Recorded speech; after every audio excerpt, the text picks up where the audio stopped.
Bismillahirrahmanirrahim. Assalamualaikum warahmatullahi wabarakatuh. Eh, Salam sejahtera semuanya.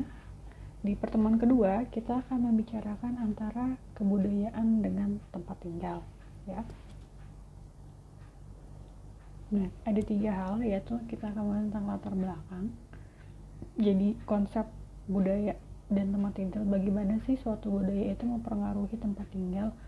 Apa sih yang bisa kita pelajari dari suatu tempat tinggal atau rumah gitu kan, budaya apa yang bisa kita baca di situ.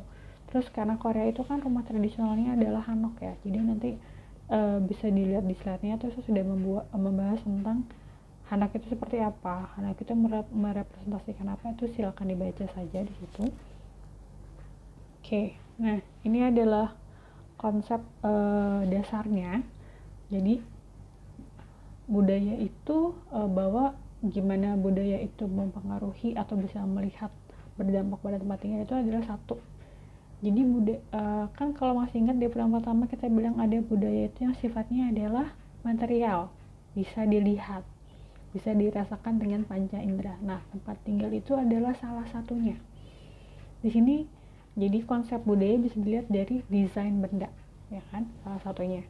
Desain benda itu seperti apa, lingkungan fisiknya itu. Jadi yang namanya kalau ngeliat tempat tinggal bukan cuma ngelihat bangunannya, tapi kita melihat sekitarnya, daerah sekitarnya seperti apa tata letaknya. Itu bisa jadi menjadi suatu konsep budaya.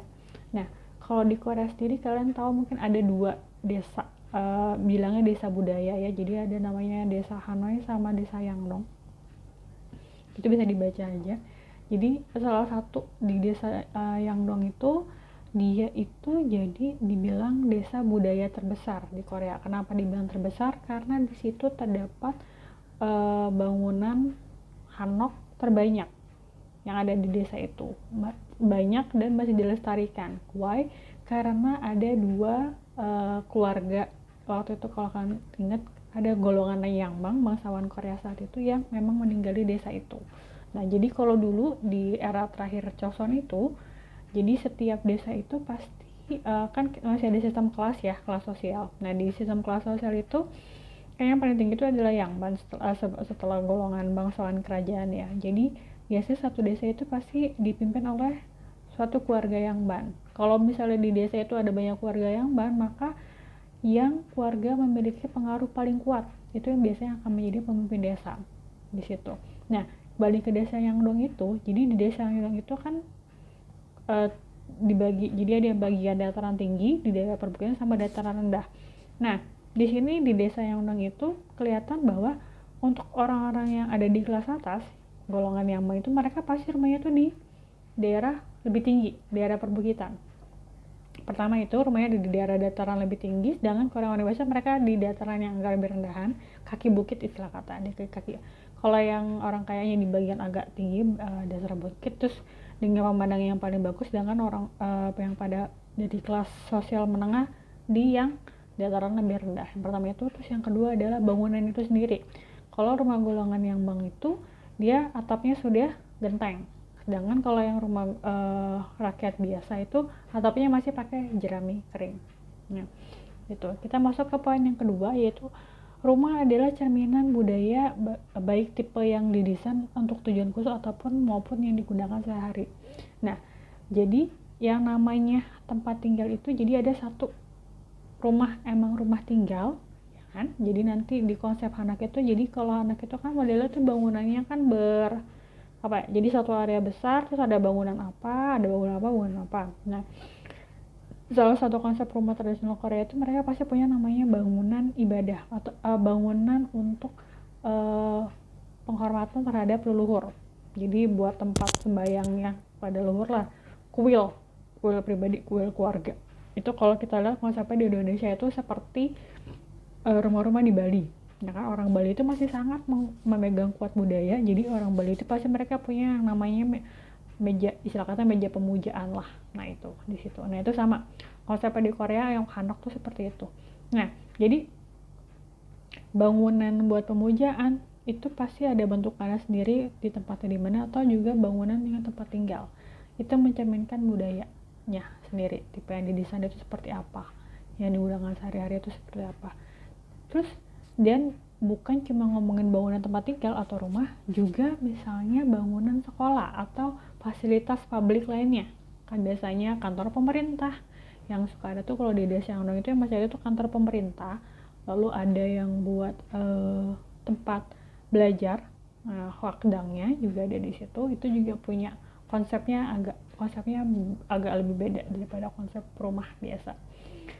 Lalu berikutnya, bentuk rumah itu baik yang internal layout, jadi tata letak di dalamnya, desain interiornya, nah itu sama desain arsiteknya itu sendiri juga bisa juga mendukung atau mengganggu budaya orang yang tinggal di dalamnya. Maksudnya gimana? Jadi bisa jadi karena harus memenuhi satu prinsip tata letak tertentu, istilah kata kalau dalam istilah budaya Cina itu Feng Shui, itu bisa jadi tata letak misalnya.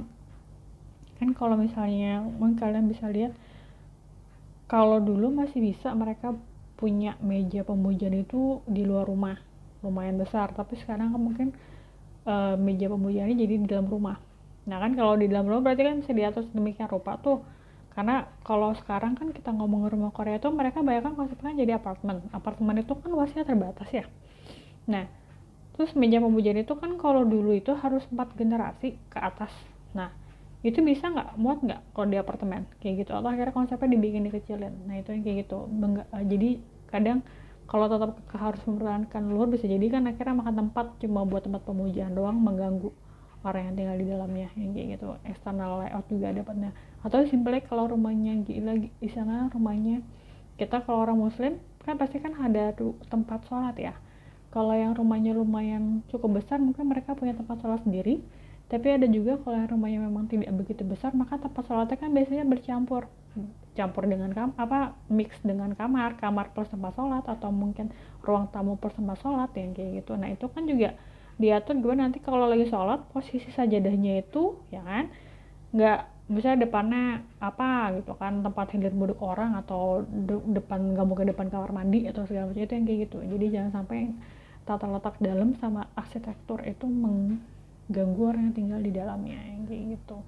Nah lalu di poin berikutnya ada namanya tata letak dan posisi rumah dapat menggambarkan interaksi sosial, kesetaraan gender, keyakinan pemerintah, dan hubungan persaudaraan. Pemerintah ini maksudnya adalah politik ya. Jadi gini, yang namanya rumah itu akan kelihatan gimana sih dia sistem gender, kesetaraan gender ini. Nah, kalau kita ngomongin Hanok, kita ngomongin konsepnya Hanok dulu ya. Nanti kalian bisa baca di slide berikutnya itu, saya juga sudah kasih perubahan. Jadi dari model Hanok, dari zaman dulunya Korea sebelum ada Hanok, zaman sebelum masih prasejarah, sebelum era kerajaan, hingga akhirnya ada Hanok, hingga akhirnya di era modern dan mereka punya bangunan-bangunan modern baru, itu ada perubahan konsep. Di situ akan kelihatan, nanti bisa dibaca aja. Nah, jadi model gini, kalau kita ngomongin Hanok, Korea itu kan prinsip utamanya budayanya apa? Kalau ditanya budayanya Korea apa sih? Pasti yang prinsipnya Korea apa sih? Pasti yang ada di otak kalian tuh adalah Konfusianisme. Yes, dan itu kita bisa lihat di bangunan Hanok. Kelihatannya seperti apa? Bangunan Hanok itu secara umum dibedakan antara ruang laki-laki sama ruang perempuan. Pertama itu, ya kan? Terus yang kedua, ruang antara untuk tuan yang punya rumah, nyonya rumah, sama budaknya, pelayannya. Itu mereka ruangannya beda. Pelayan wanita dan antara pelayan wanita dengan pelayan pria pun ruangannya itu berbeda konsepnya. Karena pemisahannya seperti itu. Biasanya ruangan untuk pria itu ada di posisi paling depan. Jadi pintu masuk utama itu pasti posisi paling depan itu pasti ruang pria. Nah, sedangkan kalau ruang wanita tuh ada di posisi tengah ke belakang. Ya kan, tengah ke belakang antara ruang tamu terus dapur sama ke belakang. Nah, itu biasanya ruangan wanita. Pemisahannya kenapa sih konsepnya ditaruh gitu, kalau cowok ditaruh depan, cowok ditaruh belakang. Jadi konsepnya itu adalah gini. Jadi kalau misalnya suatu rumah itu diserang, maka si pria-pria ini, kan pria itu mereka punya tanggung jawab melindungi wanita di keluarganya. Jadi kalau misalnya sampai rumahnya diserang itu, maka pasti saat kalau pria itu ada di depan kan ya, maka dia akan yang lawan musuh duluan lah, istilah kata gitu. Jadi nanti si cewek-ceweknya bisa ngumpet di belakang. Nah itu konsepnya itu. Jadi kelihatan ya kesetaraan. Jadi biasanya kalau dulu itu justru Kalau ada tamu, terutama tamu laki-laki, itu nggak boleh sampai ngelihat tuan rumahnya yang cewek. Itu nggak boleh. Segitu diatur sedemikian rumah, akhirnya nggak kelihatan keluarnya gitu. Jadi interaksi sosialnya pun seperti itu ya. Jadi perbedaan jadi kan kalau dulu karena rumahnya itu bangunannya tuh nggak jadi satu kan, masih lumayan besar, jadi kesamaan utamanya itu di dalam semua anak tuh mereka pasti punya namanya adalah maru, itu ruang tamu. Jadi memang ruang tamu itu penting, jadi istilah kata ruang kumpul keluarga itu. Nah itu nanti bisa dibaca lah dibaca aja di slide berikutnya, apa sih maru itu, apa sih ruang keluarga itu, maksudnya apa sih gitu ya. Nah itu terus penggambaran keyakinan. Kalau kita ngomongin tadi antara, kalau Korea itu biasanya mereka punya kalau yang Hanok untuk golongan bangsawan itu rumah buat pemuja leluhurnya itu ada di bagian belakang, paling belakang gitu.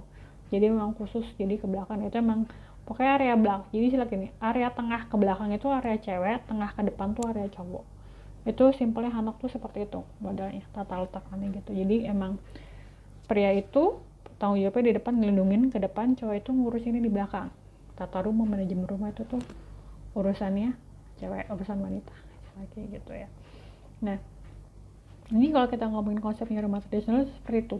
Tapi kalau di rumah modern ya, rumah modern udah nggak gitu lagi, tapi tetap kelihatan interaksinya seperti apa sih. Misalnya apakah kamar, kayak posisi kamar orang tua dan posisi kamar anak itu seperti apa, dekat atau jauh, itu akan kelihatan interaksi sosialnya, hubungan persaudaraannya seperti apa.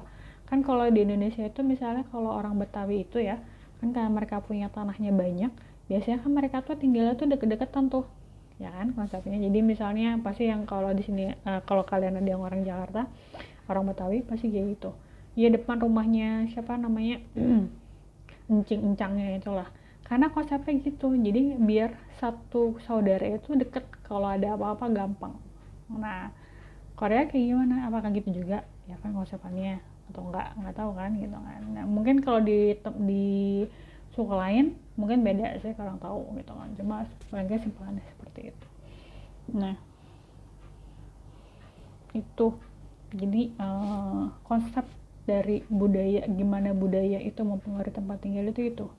Jadi prinsip apa yang dipegang di negara itu pasti kegambar sama rumahnya, pasti seperti itu gitu kan. So secara umum kalau untuk rumah tradisional, kalau rumah modernnya meskipun sudah mengalami perubahan, pasti masih ada sedikit hal yang dipertahankan di situ ya. Nah ini selanjutnya tinggal dibaca saja, jangan lupa dijawab di bagian diskusinya ya, itu dibaca saja, jangan malas baca gitu kan, nanti dibaca saja di situ konsepnya tuh seperti itu ya. Oke, silakan dibaca. Kalau misalnya ada yang mau ditanyakan, ada yang tidak jelas dari slide-nya, silakan tulis pertanyaan Anda di forum Q&A untuk kuliah kedua. Terima kasih. Assalamualaikum warahmatullahi wabarakatuh. Salam sejahtera.